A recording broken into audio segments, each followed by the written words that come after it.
Subscribe now and press the bell icon. Never miss an update.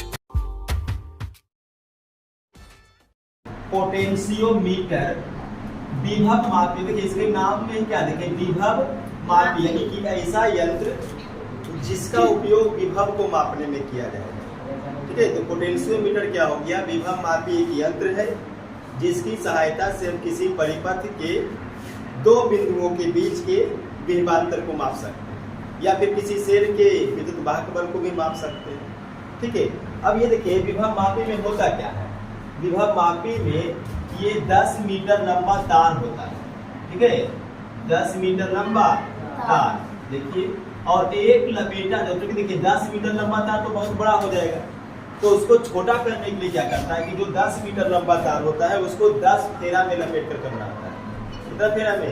10 फेरा। यानी देखिए 1 metre, फिर ये 2 मीटर, 3 मीटर, 4 मीटर, 5 मीटर, 6, 7, 8, 9 और 10। इसका नाम ये भी रख दीजिए।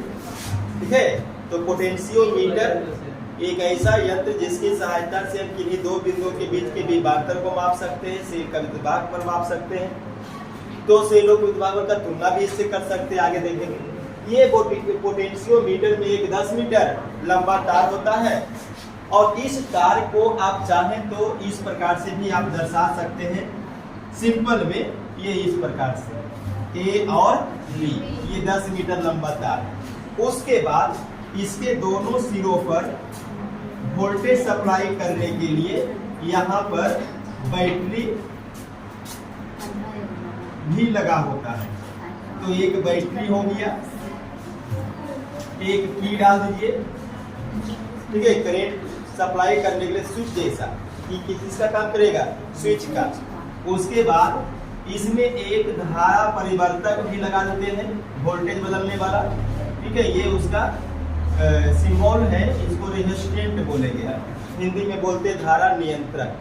ठीक है, ये वोल्टेज को कंट्रोल करेगा, वोल्टेज को कम या ज्यादा कर देगा। उसके बाद करंट को मापने के लिए एक एमीटर भी इसमें जोड़ देते हैं।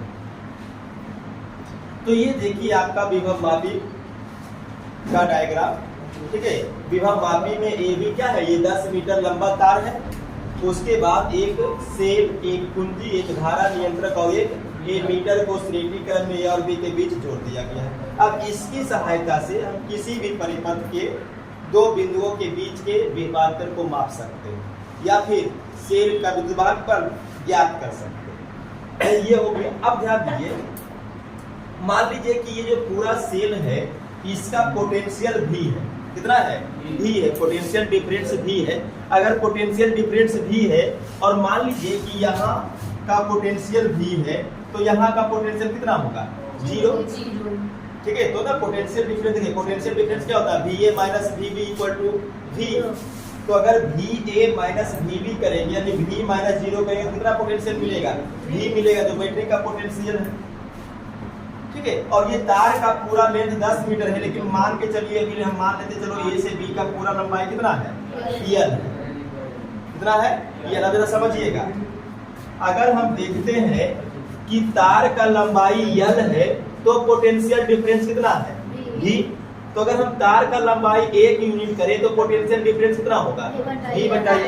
अब याद रखिएगा ये चीज अभी पोटेंशियोमीटर में आपको याद आना चाहिए, ये काम में आएगा। V बटा L होता क्या है, तो V बटा L जो है एकांक लंबाई का पोटेंशियल डिफरेंस है।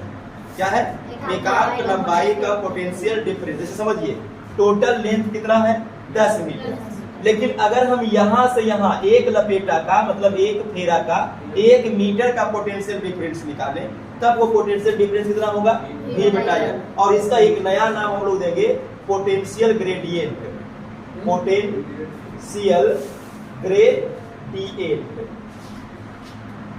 ठीक है, और इस पोटेंशियल डिफरेंस का पोटेंशियल ग्रेडियंट का एक नया सिंबल बनाएंगे, रहो। और रहो इक्वल टू अब क्या बनेगा, देखिए V बटा L। जो V बटा L है वही पोटेंशियल ग्रेडियंट है। उसका नाम रहो रख दीजिए, के रख दीजिए, कांस्टेंट है, कुछ भी रख दीजिए। अब देखिए इसका मतलब क्या हुआ, देखिए अगर लेंथ में परिवर्तन होगा तो वोल्टेज में भी परिवर्तन। जैसे इसको एक ग्राफ से आप समझिए, है ना, पोटेंशियल ग्रेडियंट को एक ग्राफ से आप समझिए। जैसे मान लीजिए ये 0 है और इधर मान लीजिए कि ये लेंथ बढ़ रहा है, क्या बढ़ रहा है, लेंथ, और इधर वोल्टेज बढ़ रहा है।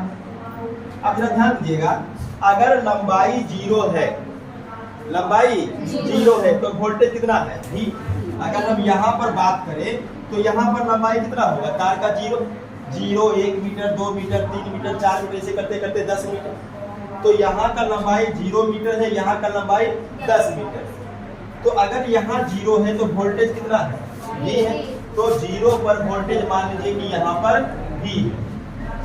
उसके बाद जब ये L लंबाई तक पहुंचेगा, यहाँ से यहाँ पूरा लंबाई कितना मान लिए हैं, L यानी 10 मीटर। तो जब यहाँ पर पहुंचेंगे, जब हम यहाँ 10 मीटर पर पहुंच जाएंगे, 0, 1, 2, 3 ऐसे करके, तो कितना, 0। तो पोटेंशियल डिफरेंस कितना का हो जाएगा, 0 का, L लंबाई। तो पोटेंशियल डिफरेंस यहाँ पर हो गया 0, v इक्वल टू 0। अब देखिए अगर हम ये दोनों का ग्राफ खींचते हैं तो ये ग्राफ में हमको क्या मिलेगा, ये स्लोप मिलेगा, क्या मिलेगा, और इसी स्लोप को हम क्या बोलेंगे, ग्रेडियंट बोलेंगे। इसी स्लोप को क्या बोलेंगे, ग्रेडियंट v बटा l। स्लोप कैसे निकलेगा, v बटा l। स्लोप जब भी निकलता है, देखिए ये मान लीजिए कि अगर थीटा है तो सामने क्या हो गया, लंब आधार। तो ग्रेडियंट निकालने के लिए आप tan थीटा का यूज करते हैं, तो v बटा क्या निकलेगा, यह वैसे पढ़े होंगे स्लोप बराबर, ठीक है। तो स्लोप इसी प्रकार से निकलता है, और ये जो स्लोप है इसी का नाम फिजिक्स में क्या रख दिया है, ग्रेडियंट। क्या रख दिया, तो एक फॉर्मूला पक्का रखेगा, पोटेंशियोमीटर में काम आएगा। v इक्वल टू क्या बन गया, रहो यल, v इक्वल टू रहो यल। अब ये v इक्वल टू रहो यल किसका है, पूरा a से लेकर के b तक, पूरा a से लेकर के b तक का। अगर हम यहाँ तक का निकाले, मान लीजिए कि यहाँ पर कोई बिंदु D है, तो अब पोटेंशियल ग्रेडियंट बदल जाएगा और v भी बदल जाएगा। जरा समझिए, टोटल लंबाई अगर L है, और मान लीजिए कि चलिए इसको थोड़ा सा और सुधारते हैं, अगर हम यहाँ तक का निकाले तो पोटेंशियल डिफरेंस कितना होगा। जैसे यहाँ का पोटेंशियल डिफरेंस 0, यहाँ पर हम आते हैं तो v, तो यहाँ आएंगे तो कितना होगा, v/2 आधा, v/2। देखिए यहाँ पे पोटेंशियल डिफरेंस 0 है, लेंथ पूरा L पे पोटेंशियल डिफरेंस v है, तो आधा लंबाई हो गया ना, आधा बढ़ गया, तो यहाँ पर कितना होगा, v/2 होगा। तो जैसे जैसे लेंथ बदलेगा वैसे वैसे क्या बदलेगा, पोटेंशियल डिफरेंस बदलेगा। लेंथ देखिए L पोटेंशियल डिफरेंस 0, लेंथ को छोटा करते जाइए, पोटेंशियल डिफरेंस बढ़ता चला जाएगा। उल्टा भी कर सकते हैं, पोटेंशियल डिफरेंस को नीचे करिएगा तो लेंथ बढ़ता चला जाएगा। तो इस प्रकार से पोटेंशियल ग्रेडियंट को आ सकते हैं। अब मान लीजिए कि यहाँ पर कोई बिंदु हम D लेते हैं और यहाँ से यहाँ का लंबाई मान लीजिए कि L है, तो A और B के बीच का पोटेंशियल डिफरेंस हमको मालूम करना है। देखिए आपको कहाँ का पोटेंशियल डिफरेंस पता है, A से B का, A से B का पोटेंशियल डिफरेंस तो सॉरी V है, L तो लंबाई है, L क्या है, लंबाई। जो पोटेंशियल डिफरेंस सेल का है वो सेल कहाँ से जुड़ा हुआ है, A से B। तो जो पोटेंशियल डिफरेंस सेल का है वही पोटेंशियल डिफरेंस A से B का रहेगा, वही पर तो जुड़ा हुआ है, A से B जुड़ा हुआ है। तो हमको A से B का पोटेंशियल डिफरेंस मालूम है कि V है, हमको इस छोड़कर A से B का पोटेंशियल डिफरेंस निकालना है, पोटेंशियोमीटर की सहायता से हम निकाल सकते हैं। ठीक है, कैसे निकालेंगे उसको भी जरा देख लेते हैं। देखिए चूंकि हमको मालूम है कि A और B के बीच का विभवांतर यानी पोटेंशियल डिफरेंस, इसको V नोट मान लेते हैं, ऐसे ही सिंबल बना दिया है, क्योंकि बार बार इतना लंबा नहीं लिखना पड़े, शॉर्ट में V लिख देंगे तो आप समझ जाएंगे कहाँ से कहाँ, A से B, और वो कितना निकलेगा, तो V इक्वल टू क्या होता है, रहो L, क्योंकि A से B का लेंथ पूरा कितना है, L है। इसी तरह से हमको निकालना कहाँ से कहाँ का है, A और D का। तो A और B के बीच का विभवांतर बराबर, फॉर्मूला फिर वही देखे, V इक्वल टू रहो L। तो रहो क्या है, कांस्टेंट है। देखो ये बच्चा रहो क्या है, एक कांस्टेंट, और उस कांस्टेंट का नाम क्या है, पोटेंशियल ग्रेडियंट। क्या नाम है, पोटेंशियल ग्रेडियंट। तो यहाँ पर रहो का तो मान चेंज होगा नहीं, रहो तो वही ही रह जाएगा। और फिर हम क्या देंगे, लेंथ। तो लेंथ कितना हो गया है, यल हो गया है। इसको कर दीजिएगा समीकरण 1 और इसको 2। अब देखिए समीकरण हमको किसका मान निकालना है, ए और बी का विभाजक। तो समीकरण 2 को डिवाइड कर दीजिए 1 से। समीकरण 2 डिवाइड 1 करने पर, तो अगर हम करते हैं तो देखिए समीकरण 2 को पहले लिखिए, ए और बी के बीच का विभवांतर और बटा करेंगे। अच्छा, ए और बी के बीच का विभवांतर का सिंबल बनाया हुआ है, डायरेक्ट लिख दीजिए वी। इसको डिवाइड करना है इससे, तो ये डिवीजन ये होगी बराबर। इधर कितना देखो, रहो बटा स्मॉल यल और रहो बटा कैपिटल यल। देखिए समीकरण 2 को डिवाइड करना है 1 से। अब रहो कैंसिल हो जाएगा, तो इसीलिए हम लोग को ज्ञात का क्या करना था छोटू, ए और डी के बीच का पोटेंशियल डिफरेंस, यानी कि ए और डी के बीच का विभवांतर। पोटेंशियल डिफरेंस मतलब क्या हो गया, विभवांतर। तो क्या मिलेगा, स्मॉल यल बटा कैपिटल यल गुना, इसको यहाँ ले जाइए V0। यही फॉर्मूला देखिए आपका आ गया। कैपिटल यल आपको मालूम है 10 मीटर।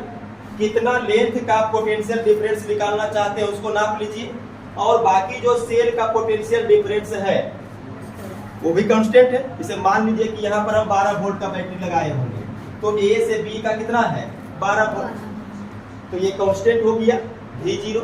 आपको पहले से ही पता रहेगा कि ए और बी के बीच का पोटेंशियल डिफरेंस है कितना। जो सेल लगा हुआ रहेगा किसमें, पोटेंशियोमीटर में, वही आपका ए से बी का पूरा वोल्टेज होगा।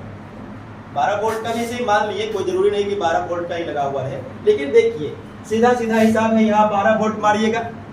जिस लेंथ का आपको निकालना है, मान लीजिए कि अगर ये 10 है तो देखने में समझो ऐसा लग रहा होगा कि चलो ये अगर 10 है तो ये 4 के आसपास होना चाहिए, 3 के आसपास होना चाहिए। तो 4 बटा 10 गुना 12 कर लीजिए, निकल गया ए और बी के बीच का विभवांतर। तो पोटेंशियोमीटर की सहायता से हम किसी भी बिंदुओं के बीच का विभवांतर इस फॉर्मूला से निकाल सकते हैं, यल बटा यल गुना V0। V0 क्या है, ए और बी के बीच का विभवांतर जो कि कांस्टेंट होगा, वो जितना सेल लगा हुआ रहे वही आपका होगा। स्मॉल यल का क्या है, जिन दो बिंदुओं के बीच का विभवांतर आपको निकालना वो नाप लीजिए। और कैपिटल यल क्या है, कांस्टेंट। विभव मापी में जो तार है उसका टोटल लेंथ कितना लंबा होता है, 10 मीटर। तो लंबा 10 मीटर। क्लियर। अब विभव मापी का ये हो गया खत्म। इसकी सहायता से हम किसी सेल के विद्युतवाहक बल का मान भी ज्ञात कर सकते हैं, दो सेलों के विद्युतवाहक बल का तुलना भी कर सकते हैं, सेल का आंतरिक प्रतिरोध ज्ञात कर सकते हैं, धारा ज्ञात कर सकते हैं। तो सेल सभी विभव मापी का बहुत सारा उपयोग भी है, ठीक है।